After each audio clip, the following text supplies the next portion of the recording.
Qué mala suerte tienen los socialistas. Que todas las crisis le tocan a ellos. Me resulta fascinante, os lo digo en serio.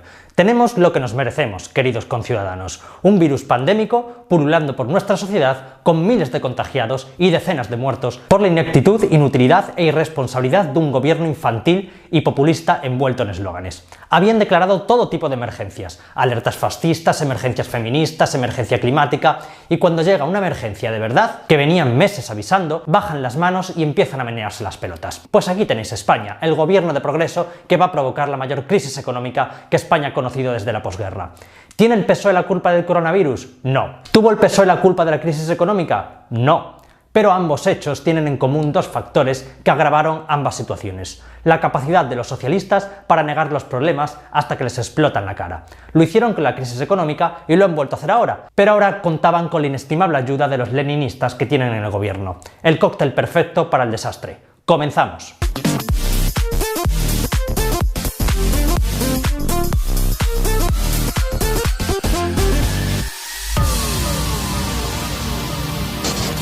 En España tenemos miles de infectados y seguimos la curva de crecimiento de Italia.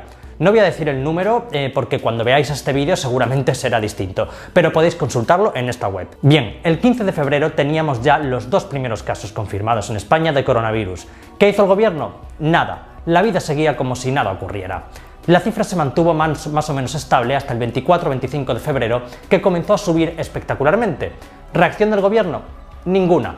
A partir del 2 de marzo la cifra ya se había desbocado y ahí fue cuando el gobierno de la Comunidad de Madrid pidió medidas excepcionales al gobierno de Pedro Sánchez, como el refuerzo de personal hospitalario, un plan de choque para mayores de 65 años, posponer operaciones quirúrgicas o lanzar un plan de contingencia global y estimular el teletrabajo.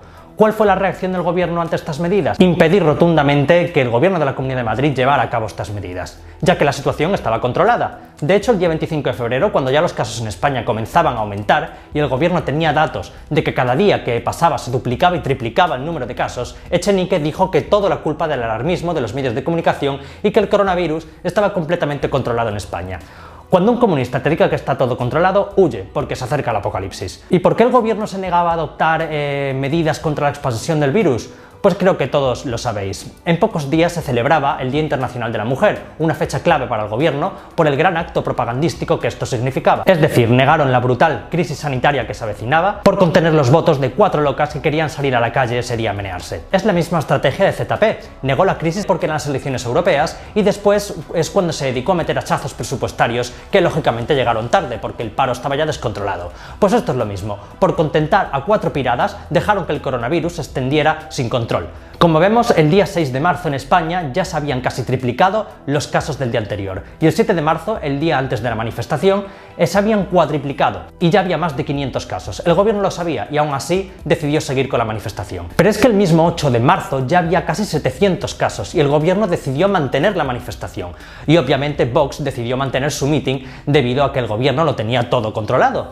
Por supuesto, los ministros fueron con sus guantes de látex, pues para no contagiarse, claro. Pero no, que el PSOE dice que los guantes eran algo habitual en las manifestaciones feministas, aunque el año pasado pasaran de ellos. Pero no solo es el problema de la manifestación, el gobierno no adoptó ninguna medida de contención y Pedro Simón, el director de emergencias sanitarias, le hacía muchísima gracia toda la situación.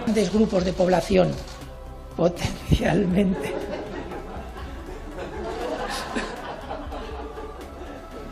Los estadios continuaban abiertos, las salas de conciertos también abiertas o las discotecas. La vida seguía mientras nos pasábamos el bicho de unos a otros sin control. A Ayuso se le hincharon los cojones y decidió actuar por su cuenta cerrando los colegios y universidades. Y a partir de ahí es cuando el gobierno comenzó a adoptar medidas más drásticas que han llegado hasta la declaración del estado de alarma. La segunda vez en democracia que se declara este estado. La primera vez fue también con el PSOE en el gobierno, con la huelga de controladores. Y a esto no podían faltar, claro, los voceros del régimen, los escolares, benis, maestres y por supuesto La Sexta, el mayor aparato de propaganda socialista que nunca ha existido en este país. Igual de culpables que el gobierno en todo esto. Del mítico Wash Your Hands de Ana Pastor el día antes del 8M al estado de alarma unos días después.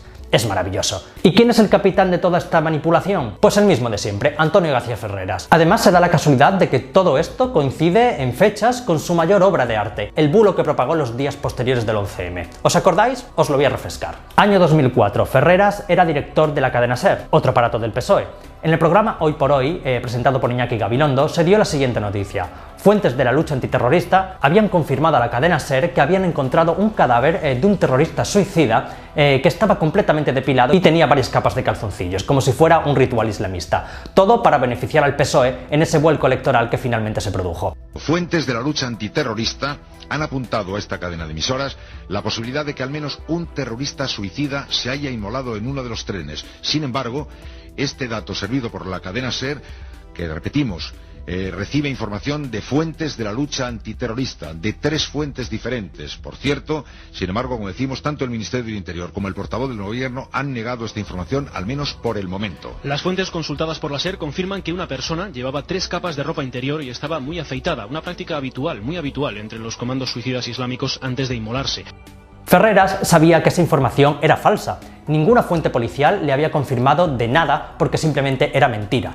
No había ningún terrorista ni ningún cadáver. Se lo inventó y lo propagó. Después de esto permaneció en una cueva durante unos años hasta que volvió a resurgir en La Sexta para actuar de portavoz del PSOE y armar la campaña mediática contra el PP de nuevo durante años para que los socialistas volvieran al poder. Y lo consiguió otra vez. Y los esbirros no podían faltar, como he dicho, pues Ferreras contaba con un séquito interminable de periodistas al servicio de la manipulación mediática para dirigir el voto de los ciudadanos y ocultar toda la corrupción de la izquierda. Pues olvidamos que el PSOE ha recibido la mayor condena por corrupción de la democracia con el caso de los ERE, donde se gastaron el dinero de los parados en prostitutas y en drogas. Y por supuesto asaltaron la televisión pública, que han llevado a la quiebra con los peores índices de audiencia de su historia y que han usado para culpar de la crisis del coronavirus, ¿sabéis a quién? Al PP.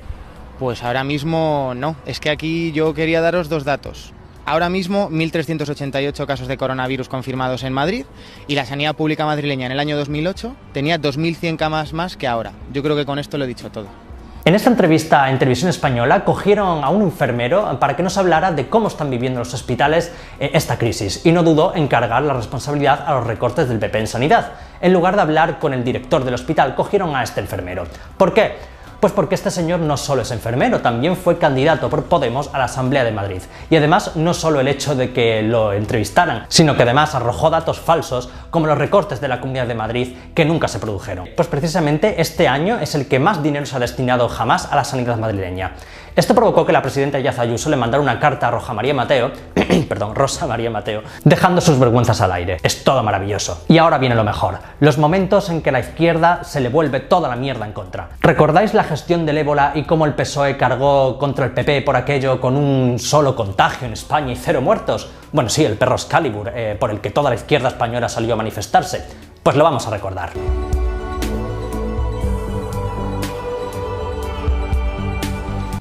¿Qué miedo tiene a comparecer en el Congreso? ¿Qué es lo que tiene que ocultar? Le pido que dé la cara, le pido que dé las explicaciones que le debe a los españoles, le pido en definitiva, señor Rajoy, que cumpla con su deber, porque hoy usted no es presidente del gobierno, señor Rajoy, hoy usted es el presidente de un auténtico desgobierno. Lo he dicho en infinidad de ocasiones, el fin del PSOE es destruir este país, llevan décadas intentándolo y la gente, que es masoca, pues lo sigue votando. Las consecuencias que traerá el coronavirus no van a ser tanto el coste de vidas como la brutal crisis económica que va a provocar. Miles de negocios ya están quebrando y esto no ha hecho más que empezar. Pero queridos votantes socialistas, tenéis lo que habéis querido. ¿No queréis un gobierno de progreso? Pues aquí lo tenéis.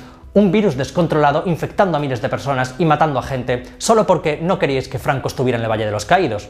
Sois unos cracks. Pero hay 2 buenas noticias aquí, una sanitaria y otra política.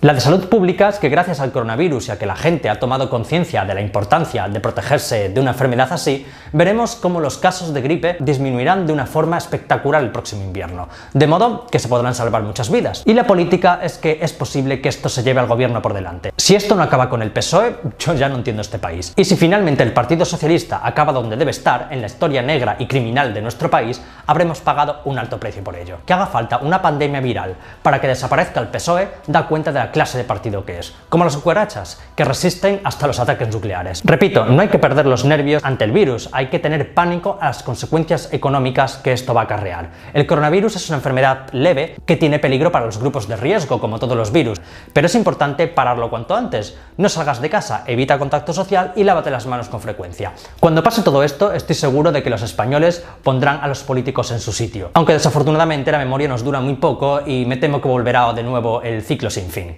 Como he dicho muchas veces, la derecha tendrá que arreglar el brutal estropicio que van a dejar y comenzará la campaña ferrerista y pastoriana contra ellos de nuevo para que vuelvan los socialistas a arruinarnos otra vez. Pero yo no pierdo la esperanza y creo que España ha aprendido la lección aunque haya sido la tercera. Pues hasta aquí mi vídeo de hoy. Si os ha gustado, como siempre, podéis suscribiros y si no, pues ya sabéis, podéis dejar vuestro insulto aquí abajo. Ah, y recuerda, el mejor político no es el que quiere arreglarte la vida, sino el que menos te la jode.